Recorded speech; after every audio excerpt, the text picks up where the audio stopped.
All right, we'll be back from the break. Let's continue with more business today. In the 2018 electric connection policy, it intends to improve Uganda's access to electricity to at least 60% by 2027.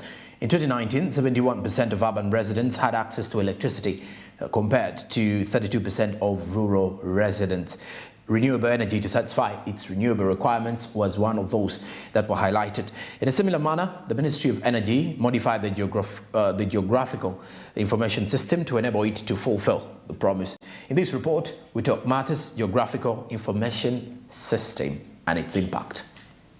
GIS is a type of information system that can combine, store, edit, analyze, share, and display spatially related data. In order to assure location intelligence and power sustainable energy, it brings together all sector actors in the Ministry of Energy. Has played a big role in it. For example, GIS has been used to ascertain villages that have not been electrified, villages that have electricity, and all is geared to have the country achieve the 100% electrification. The National Electrification Strategy has utilized GIS to also look at aspects for environment. We have also looked at economic. We have also looked at the social aspects. All of these geared towards achieving the goal of electrification. The ministry provided testimony regarding the landmark it has reached since the electrification policy was adopted in 2018, and also provided their perspective on how Ugandans are embracing the GIS system. They informed Smart24 of their intentions for the coming year. We have the electricity connection policy that has achieved approximately 25% increase in grid connections. That is over 351,000 households have benefited and have been connected to the grid.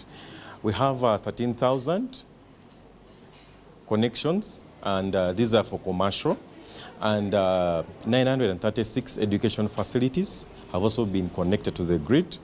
And lastly, 425 health centers have also benefited in this initiative. It has had a little uptake because there's so many GSs around us, so many people have smartphones. But however, if you know that behind those smartphones, there's GIS, for example, location-based applications. There's about 1.3 million on-grid and off-grid connections that are expected this year, and this is under the Electricity Access Scale-Up project. It's also under the Ministry of Energy. Another one is over 260,000 connections also going to be achieved later this year. And this is funding from the French Development Agency and the European Union. Another one is we have 1.5 million connections that are also in the pipeline. The Uganda Electricity Distribution Company also revealed the 4 main areas of their operations where they use GIS, including network monitoring, customer care service, asset management and monitoring, and field operation support. Please give us your customer number.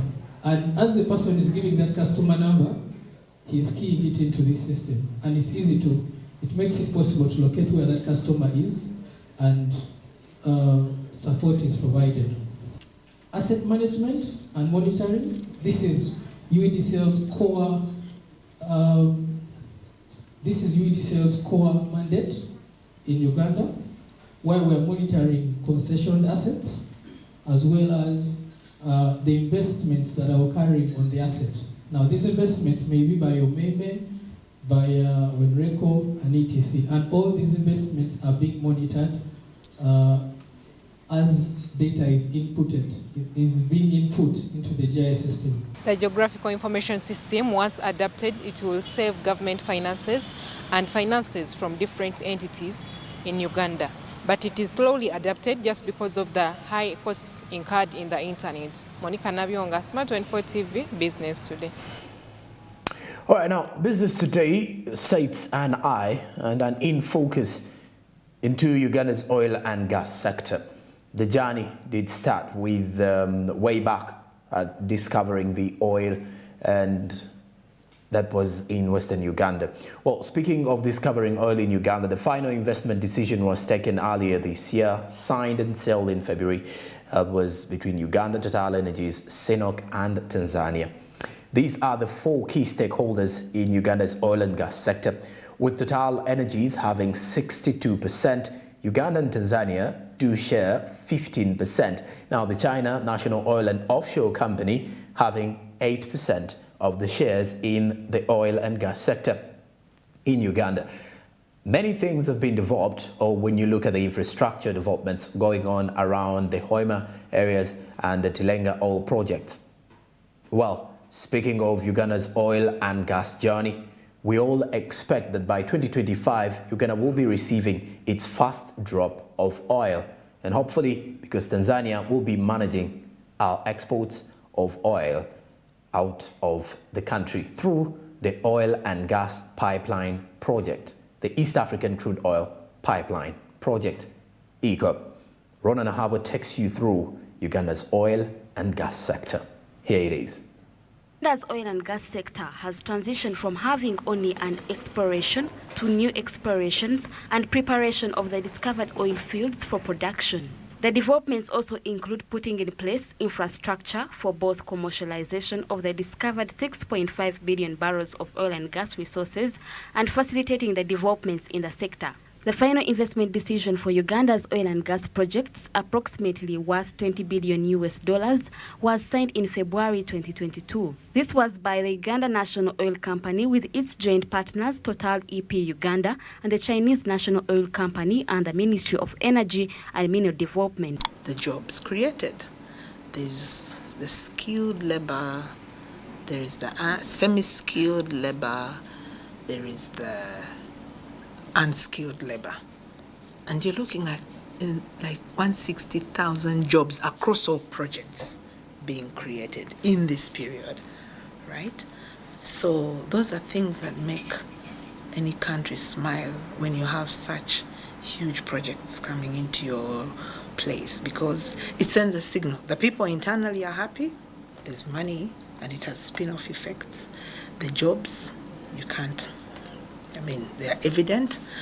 The investor confidence that we can rally this kind of investor right now into our economy sends a very good signal for us internationally. And that's what you want as a country.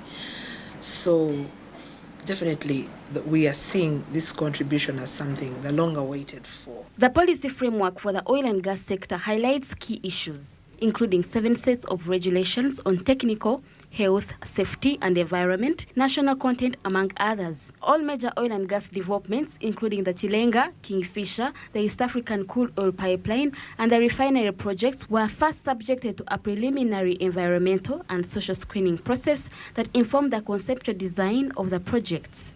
Subsequently, a rigorous risk impact assessment process was undertaken in line with the national environment laws and the international best practices. The environmental challenge is the management of impacts associated with the oil and gas industry, like the oil spills, fires, waste management, contamination of the environment, and therefore there is a potential risk to adversely impact on areas located within the graben like the national game parks, forests, and water bodies, including Lake Albert and River Nile. Before any project is commenced, the National Environment Management Authority has to issue what we call an ESIA, Environmental Social Impact Assessment Report. How is that obtained? The company has to demonstrate, it has to demonstrate to NEMA that we have these systems in place to ensure that we are not going to affect the environment where we are operating, we are not going to affect the people, we are not going to affect the plantation and so on, the forest cover, all these aspects. So before that license or that permit is issued, there is supposed to be a public hearing where the people affected by a project are invited and the project speaks to them in the presence of NEMA and other critical government authorities.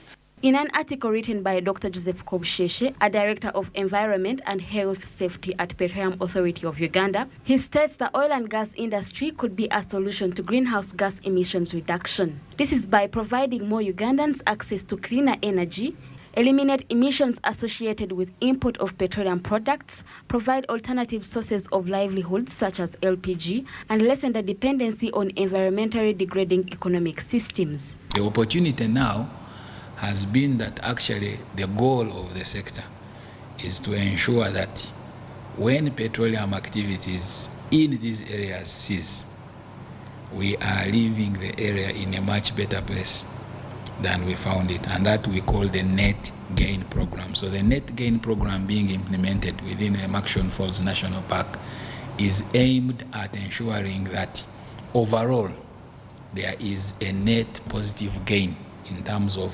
biodiversity as we implement the petroleum activities. The category of emissions is expected to increase as Uganda becomes more prosperous through industrialization.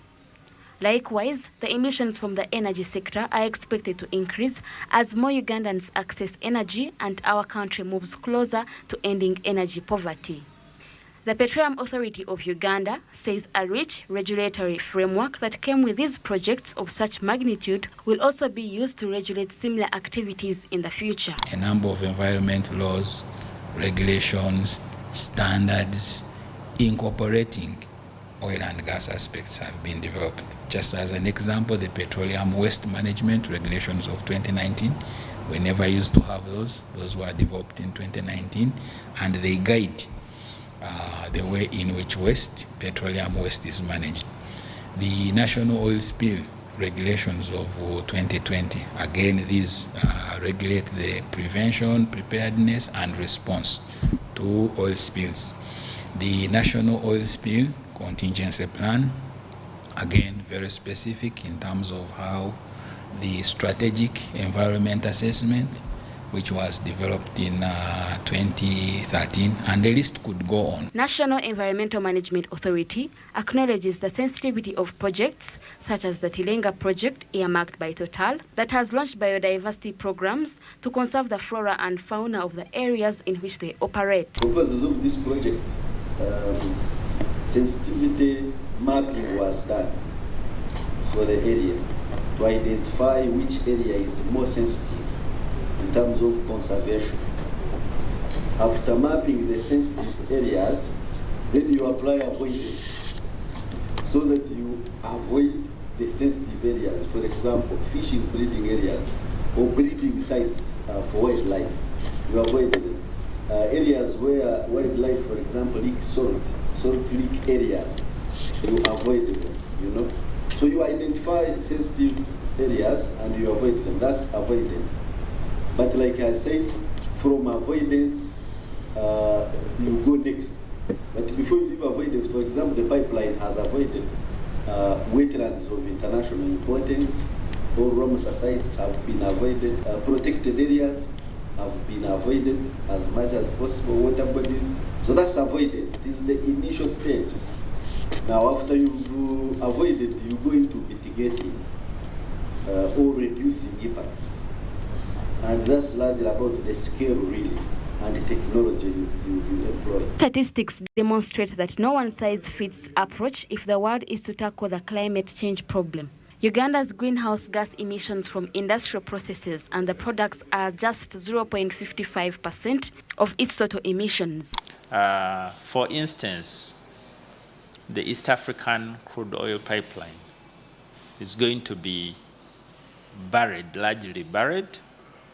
It's going to be underground. It is also going to be insulated. And all these are measures to ensure that the operation of that pipeline does not affect the people, it does not affect the environment. There is going to be plantation. We are going to plant trees along the pipeline route to ensure that whatever was destroyed during the construction has been replaced and much more. It's not enough to mitigate and reduce, but we also want to deal with what will remain when we've done everything else. What will remain? What land will remain under use so that we compensate it? Not compensating it in terms of money for payment, in terms of conservation value. In a nutshell, a robust policy, legal, institutional, monitoring, and compliance enforcement framework has been put in place to ensure that oil and gas activities mutually coexist with the environment and social well-being of communities in the areas in which the activities are being undertaken. It is therefore important that Ugandans do not allow themselves to be used to demonize the country's oil and gas projects, while other countries continue to use their oil and gas resources to prosper. Rana Nahabwe, Smart 24 TV.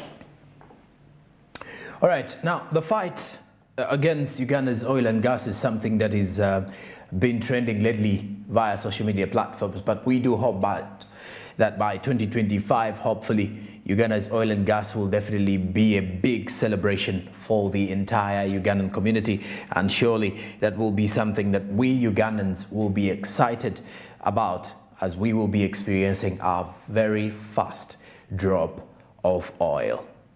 All right. Now, lastly, from Business Today, we look at championing non-incentives to serve traders.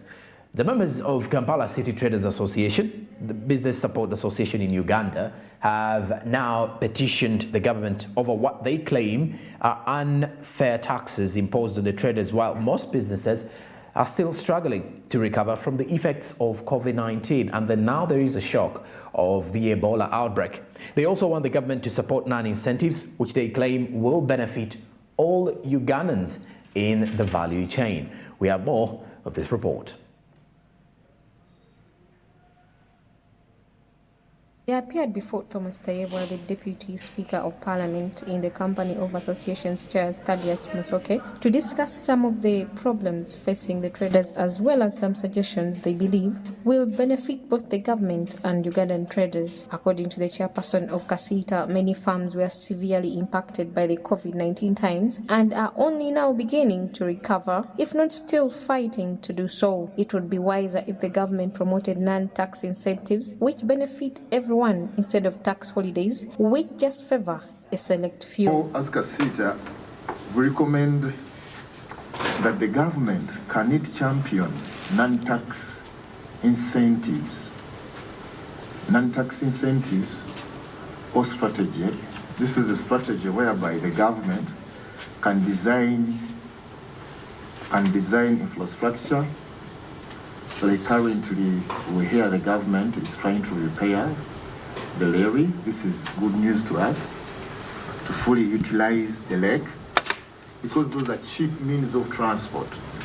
And these ones benefit majority of Ugandans than tax incentives where few companies benefit. If few companies benefit, so the few Ugandans who are paying taxes, you find that they are overtaxed. They appeared before Thomas Tayebwa, the Deputy Speaker of Parliament, in the company of Association's Chairs Thaddeus Musoke, to discuss some of the problems facing the traders, as well as some suggestions they believe will benefit both the government and Ugandan traders. According to the chairperson of Kasita, many farms were severely impacted by the COVID-19 times and are only now beginning to recover, if not still fighting to do so. It would be wiser if the government promoted non-tax incentives which benefit everyone instead of tax holidays, which just favor a select few. As Kasita, we recommend that the government can champion non-tax incentives. Non-tax incentives or strategy. This is a strategy whereby the government can design infrastructure. So like currently, we hear the government is trying to repair the levee. This is good news to us, to fully utilize the lake, because those are cheap means of transport. And these ones benefit majority of Ugandans than tax incentives where few companies benefit.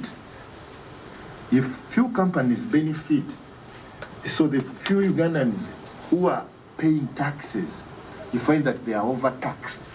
In spite of several meetings they have had with various government institutions, according to Musoke, the majority of the dealers are out of business as a result of bank loans, and their assets are currently being auctioned. He continues by saying that accessing the government recovery fund, which was placed in the Uganda Development Bank and other commercial banks, has also been difficult due to numerous restrictions and high interest rates. Loans accumulated.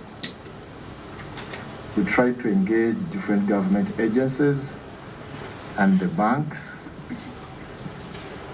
You find that what was designed wasn't effective enough, because currently banks are auctioning buildings, auctioning property, and the business community even cannot access top-ups.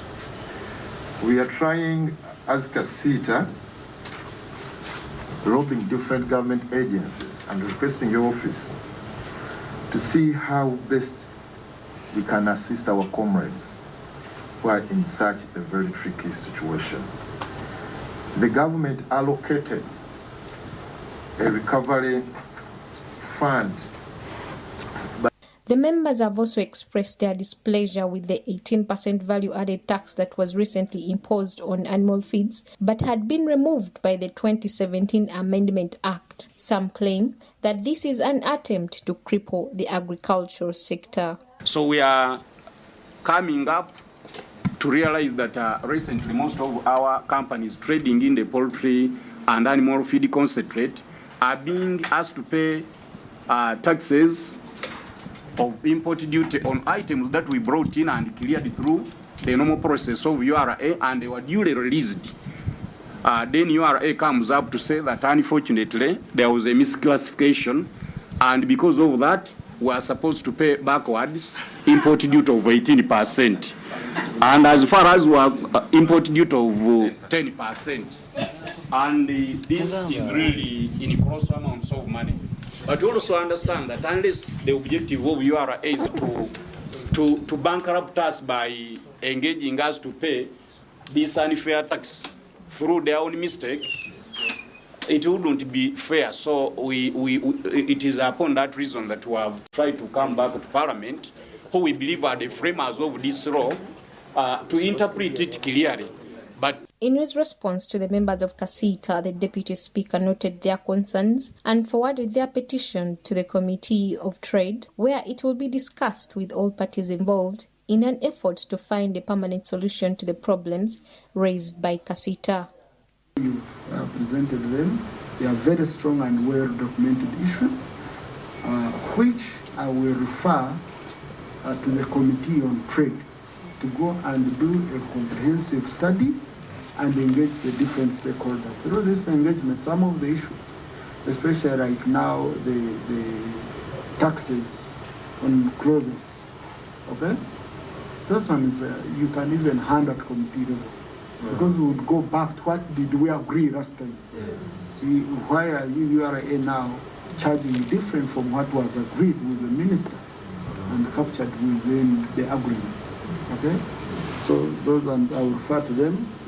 As much as Parliament is eager to back Kasita, Tayeba also urges that it is time for them to begin backing government's import substitution. He urges that they do not want an economy that is totally run by foreigners, which has put strain on the nation's infrastructure, but rather one where both native people and the foreigners work side by side. Proud to be importing 100 containers without exporting any. This is a question you have to sit down as Kasita. You look at. Are you proud? Because you're not only, you find you generate income of 10 billion a month, but you don't employ more than 2 people. Because the only people you employ are people to just clear the containers. They keep moving. But you have enough capital. You have enough exposure to even start producing some of these products which you're importing. Some of the factories of the people you're importing from, you're even richer than them. But now they are keeping jobs in their country. the cost of doing business in Uganda has tremendously gone down. So this is where we need you as Kasipa. How can you indeed support the import substitution strategy of government? Sam Lanifa, Smart 24 TV, Business Today. The gentleman did say that he does not deal with ifs, buts, or maybes. He does absolutes, or he deals with absolutes. And I hope you are not one of those people who deal with ifs, buts, or maybes. You're absolutely going for the nutcracker every other day that comes by. That means you strike the opportunity the way it is. Thank you very much for being part of Business Today. You've been an amazing audience wherever you've been catching us from. Channel 372 on DSTV and GoTV's Channel 394. I'm Jerome Paul Sonko with Winnie Wiyinza Nakauchi on sign language. We've been coming to you live from Plot 42, Nile Avenue. Have a blessed night. Till tomorrow. Good evening.